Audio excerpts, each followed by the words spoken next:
WhiskyJason here. Whisky Live Dublin 2022 together with Ned Gahan from Waterford Distillery. Great to see you again. And you too, Jason. Very good. Once again, thank you very much for your time. Way back when, before your first whiskey came out. Before I was famous. Yeah, exactly. Before you were famous. Exactly. Very, very good. Now tell me, it's been a wild ride, hasn't it been? It's been very, very wild for everyone. Yeah. I suppose the last couple of years have been very, very different. And we've released whiskey and that, so yeah, it's been very, very good for us now. Yeah. We're happy to be here showcasing some of our wares and having a big crowd tasting and talking about whiskey. Have you definitely proven terroir in whiskey is a thing?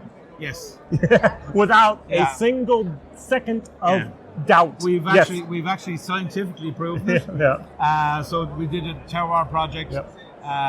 Dr. Dustin Herr from Oregon State University did a peer review paper that was accepted, so that proved it. Some people may not still believe it, but so we're kind of moved on a little bit from that, I think. You know. Okay, very good. If people don't believe it, but they might still like the whiskey anyway. Very, very good. Let's talk briefly about the whiskey. Can you pull one or two bottles over here? So real quick. So yes. He went for his. So we have the Cuvée. Yes. Which is, I suppose, our first big release. So this is a mixture of 25 farms. Mm-hmm. So it's still single malt. Yep. The label is a little bit different in that we got it designed by an artist called Leah Houston. Yep. And actually one of the big selling points is, and believe me folks, this actually glows in the dark. Oh. Yeah. I haven't actually seen that. Okay. I have the bottle at home. I have to take a look. Yeah. So if you do have a power outage, make sure you can see this so you won't go thirsty. Yes, that's good. So this is 25 farms, and I suppose what we're doing with this is with the single farms, is showcasing the farm and trying to show the farm in its best light. And with this, it's probably showcasing the distillery and bringing the farms together in complex and layered flavors and nose. I suppose that's what we're looking for. Now, how big was this release? This is a global release, so I think over 30,000 bottles. Right. Now you have blending tanks that have that capacity. Yeah. So I wasn't aware. That was my question. Yes. So Staffords who look after this for us. We have Marion tanks rather. Yes. We call them Marion tanks. Excuse me. Yeah, because sometimes blending gets confused. So we have Marion tanks, and so we have 6 tanks. Yeah. And we have 2 that are 50,000 litres, but can combine to be 100,000 litres. Here. The bottle was missed. And then we have 4 that are 30,000 litres. Okay. And so we can use that. So we can do a lot now. All right, very good. Yeah. Let's go for the organic real quick. So the organic. Now, once again, if you ever open it up, don't try to pull it. Take your thumb and imagine it's like a beer, and it's very, very easy. Yeah. I love the bottles even till this day. I have people in Germany using these in water bottles.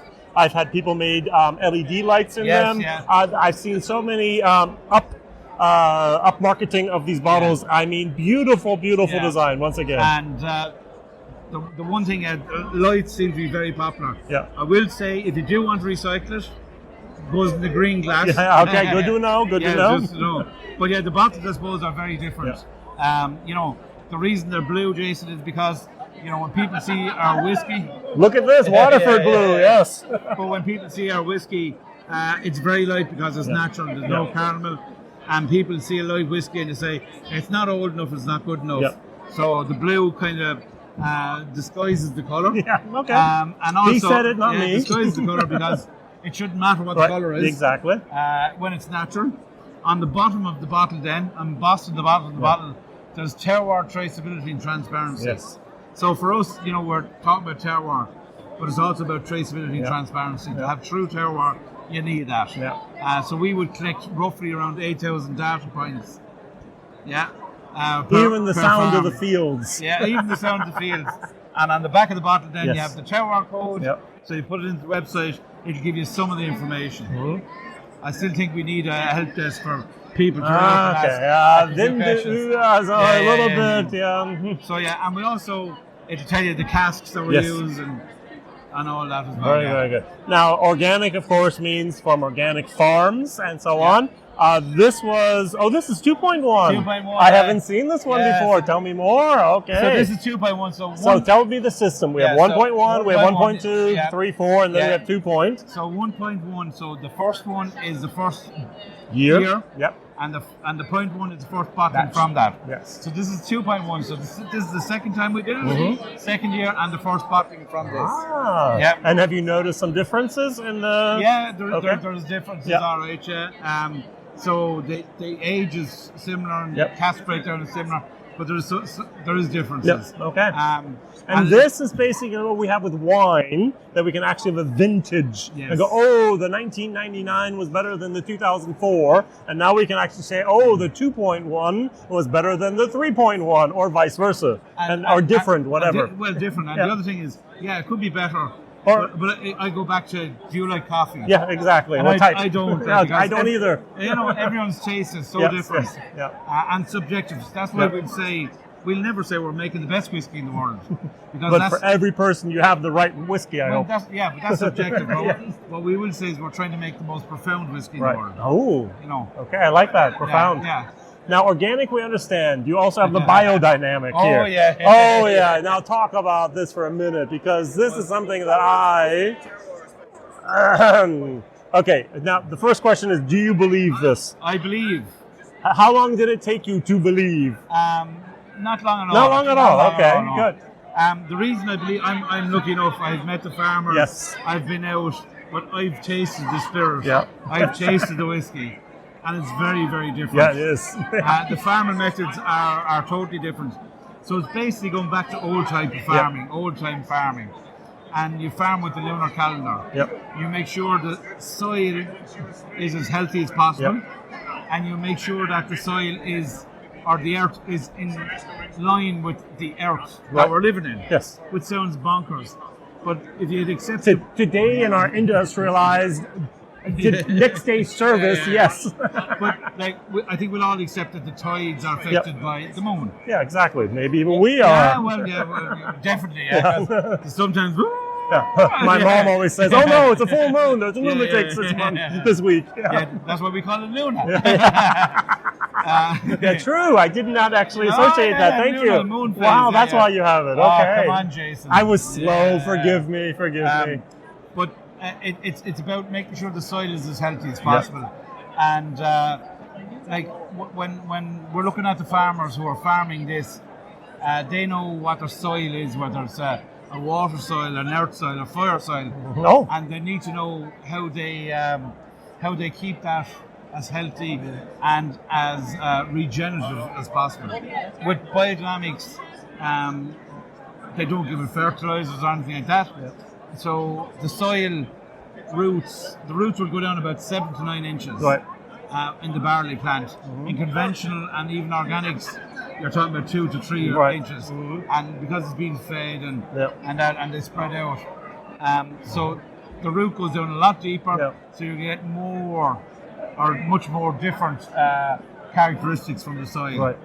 The farmers are looking at, they have days in the calendar which are called black days, which they don't do any activity in the farm, on the fields, because it's not right, it doesn't sit right with the soil and the energies. Lots of things like that going on.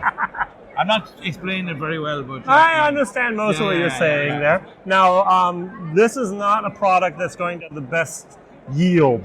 No. You're not going to get the most liters per alcohol per ton of barley. No. Exactly the opposite. Yeah, and we're not interested in that. You're chasing flavor, you're not chasing quantity. One of the funny things that we found is this year gone, we used Hunter, which is an old variety. Yes. And normally with the Hunter, with the biodynamics and conventional barley, and 3 farmers have given us about 55 tons at the most. This year with the Hunter, how much did you say we got? So the farming methods produce a small amount. Hunter, a heritage grain, produces a small amount. How much did we get? 30? 75 tons. And the reason that happened is, so the biodynamic farmer said, listen, give us the heritage grain. We think that it'll work really well with the biodynamic farming, and it flew. It was brilliant. Fantastic. Yeah, and even did better than expected. Yes. When it came into the distillery, worked really well. Yeah. And you can smell the difference, can't you, between those different farms but and in the size of the corn. The size of the grain, the colours, the whole lot. Yeah. So that you have the wet mill. We have the wet mill. That doesn't matter the size of the kernels and the size of the grain. You can do all. Yeah, so we can adjust the mill. Yeah. We can tighten it slightly. Okay. Now, when the grains are smaller, there's a chance that sometimes we can rub the discs together, which is not great. Oh, okay. Anthony, our engineer, doesn't like that, but so it has to be done, so we can adjust the mill gap slightly. Yeah. Okay. See, I didn't know that either. Very good. Now, those are the things I know. What's in the pipeline? So in the pipeline, without giving release dates or anything. No. So in the pipeline, we have in September. Yep. Very good. With release dates. We didn't say what year. Yeah. In September, we're going to have 2 peated single farms. Yeah. Okay. Irish turf. Yes. Very good. Irish grain. Sent across the Scotland. So minch milting made peated for you. Peated bar. Wow. So there's nowhere in Ireland that will touch it. Can do it. Yeah. So it went across to Glenesk, which is Minch Mall's sister company in Scotland, with the Irish turf and the grains. Right. Good. And that was done. So we're going to have 2 single farms coming out. Okay. And also going to have Heritage Hunter coming out. Oh. Heritage grain coming out. We'll also have a couple of micro cuves, which are online exclusives. But those are the 3 that are definitely coming out. That'll be global. All right, very good. Now, just from the viewpoint of an American over in Germany, I almost have the feeling that you flooded the market with too many single farms at the beginning. Yes. Okay, good. I'm trying to be very nice here, but and some of us are just like, okay, wait and see. Yeah. What should we wait and what should we? Is it the hunter? Is it going to be your peated? What should we actually say? Give this a second chance. Yeah. And so there's going to be no shortage of it. Yeah. Okay. So no panic. Yep. I would say our peated is not like a typical peat. Oh. Okay. It's not going to be our typical big smoky, tobacco-y flavour. Mm-hmm. It's our spirit, our light, elegant spirit that happens to be malted.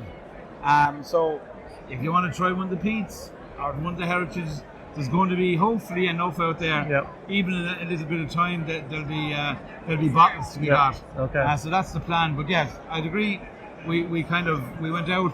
We were actually probably caught off guard by the demand. Yes. And then you oversupplied. Typical, isn't it? Yeah. So sometimes they go back and then go in the middle again. That was a learning curve for us. Of course. But so single farms now will be a lot less. Yep. We'll have the cuvées and we will micro cuvées.